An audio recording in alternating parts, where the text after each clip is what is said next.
me ayuda a resolver este problema.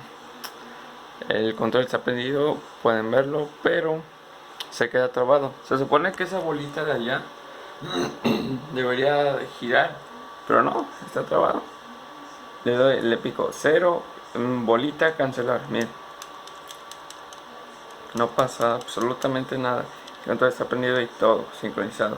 Le doy aquí, tampoco hace absolutamente nada. No sé si tenga que reiniciar la consola, formatearla, pero no quiere. Se queda trabado absolutamente y hace un montón de ruido esa cosa. Necesito ayuda. Alguien que me diga qué hacer.